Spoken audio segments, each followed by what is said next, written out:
अब अगर आपसे कोई पूछे कि विपक्ष क्या कर रहा है तो उसे ये वीडियो जरूर दिखाइएगा।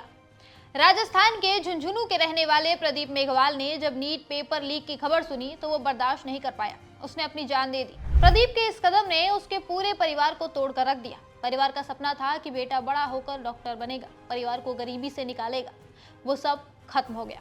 प्रदीप के पिता दिहाड़ी मजदूर हैं और परिवार आर्थिक रूप से कमजोर था। फिर भी परिवार ने कभी प्रदीप की पढ़ाई में किसी तरह की कमी नहीं की।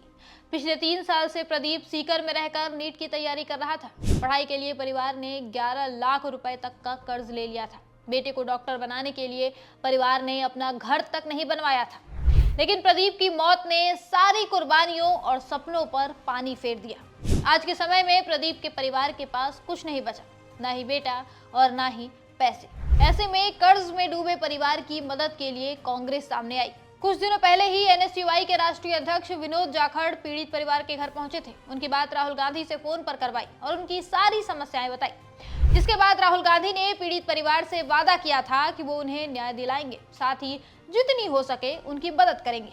और राहुल ने अपना वादा पूरा भी कर दिया। राहुल गांधी ने विनोद जाखड़ को 11 लाख रुपए के चेक के साथ आज यानी बुधवार 27 मई को पीड़ित परिवार के पास भेजा। कांग्रेस अब परिवार का खोया हुआ बेटा तो वापस नहीं कर सकती, लेकिन राहुल गांधी ने एक भाई बनकर पीड़ित परिवार को कर्ज से जरूर बाहर निकाल दिया। राहुल गांधी ने ऐसा करके एक बार फिर साबित कर दिया कि इस देश के युवाओं की, गरीबों की असली हितैषी कांग्रेस ही है।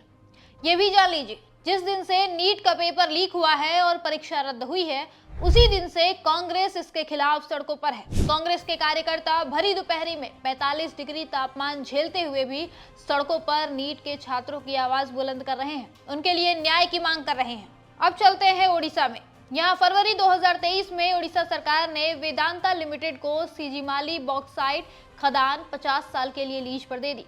सीजीमाली बॉक्साइट खदान लगभग 1549 हेक्टेयर में फैला है, जिसमें 699 हेक्टेयर वन क्षेत्र शामिल है। ये क्षेत्र 5th शेड्यूल एरिया है, जहां आदिवासी अधिकार मजबूत हैं। लेकिन बीजेपी सरकार आदिवासियों के हक को एक बार फिर किनारे करके पूंजीपतियों को फायदा पहुंचाने की कोशिश कर रही है, जिसकी वजह से यहाँ के आदिवासी लंबे समय से विरोध प्रदर्शन कर रहे हैं। ये संघर्ष 2023 से ही चल रहा है, लेकिन अप्रैल 2026 में पुलिस और आदिवासियों के बीच टकराव के बाद ये संघर्ष और तेज हो गया। पर मीडिया ने इस खबर को कवर नहीं किया। आदिवासियों की आवाज को दबाने की कोशिश की गई। इसीलिए अब कांग्रेस आदिवासियों की आवाज बनकर उभरी है। कांग्रेस अब उड़ीसा में सीजीमाली आदिवासी संघर्ष यात्रा निकाल रही है, ताकि आदिवासियों की आवाज को देश भर में पहुंचाई जाए और उन्हें उनका हक मिले। अब चलिए मध्य प्रदेश में, जहां के कई जिलों में पानी आउट ऑफ स्टॉक हो चुका है। लोग बूंद बूंद पानी के लिए तरस रहे हैं। पानी की भारी किल्लत से जूझते लोग अब सड़कों पर उतरकर प्रदर्शन करने को मजबूर हैं। खासकर इंदौर में हालात सबसे ज्यादा खराब है, जहां सांसद बीजेपी के हैं। जिले की सभी सीटों पर बीजेपी से ही विधायक है। नगर निगम पर बीजेपी का कब्जा है, महापौर बीजेपी का है। इसके बाद भी इंदौर में पानी की किल्लत पर कोई काम नहीं हो रहा।